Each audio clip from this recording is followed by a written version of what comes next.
Pemirsa, terima kasih Anda masih bersama kami. Pemerintah Indonesia melalui Kementerian Koperasi dan UKM bekerja sama dengan Kementerian Koperasi Republik Demokratik Timor Leste dalam pengembangan kapasitas koperasi dan UKM, di mana kerjasama ini ditandai dengan Memorandum of Understanding atau MOU. Melalui penandatanganan Memorandum of Understanding atau MOU, pemerintah Indonesia melalui Kementerian Koperasi dan UKM sepakat bekerja sama dengan Kementerian Koperasi Republik Demokratik Timor Leste dalam pengembangan kapasitas koperasi dan UMKM antar dua negara. Menteri Koperasi dan UKM Teten Mas Duki menjelaskan, kerjasama ini merupakan upaya tindak lanjut dalam pertemuan antara Indonesia dan Timor Leste dalam IB Summit KTT ASEAN pada Agustus 2023 lalu. Teten menyebutkan dalam perkembangan ekonomi global, pertumbuhan ekonomi tidak lagi di satu negara tetapi kawasan. Lingkup kerjasama ini menyepakati pengembangan capacity building, kemitraan antar koperasi, visibility study terkait pengembangan potensi bisnis koperasi dan UKM, pelatihan dan exchange visit, serta penguatan program UKM dan koperasi melalui kerjasama regional. Kedua negara bisa tukar pengalaman di dalam pengembangan ekonomi rakyat, UMKM dan koperasi,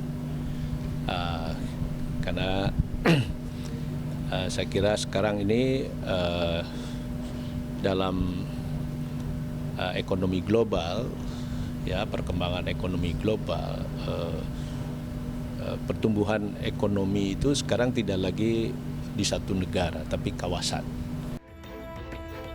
Sementara itu, Secretary of State for Cooperative of the Democratic Republic of Timor Leste, Arsenio Pereira da Silva, menambahkan, diharapkan dengan kerjasama ini mampu membangun koperasi yang saling melengkapi, sehingga bisa tumbuh dan kuat bersama di satu kawasan ASEAN. Timor Leste juga berkomitmen memajukan dan mengembangkan ekonomi kerakyatan melalui berbagai sektor, salah satunya adalah koperasi. Bahwa ini sebenarnya tindak lanjut dari pertemuan bilateral pada saat Inclusive Business Forum di ASEAN. Baru hari ini kita realisasikan. Jadi pada intinya bagaimana supaya kedua negara ini, terutama di bidang koperasi, bisa saling melengkapi, saling belajar bersama. Indonesia dan Timor Leste berharap kerjasama ini membuat kedua negara bisa bertukar pengalaman dan bekerja sama dalam pengembangan ekonomi kerakyatan, khususnya koperasi dan UMKM, serta bisa membuka kesempatan luas bagi koperasi dan UMKM di kedua negara untuk saling berkembang lebih baik. Dari Jakarta, Devi Firmansyah, IDEX Channel.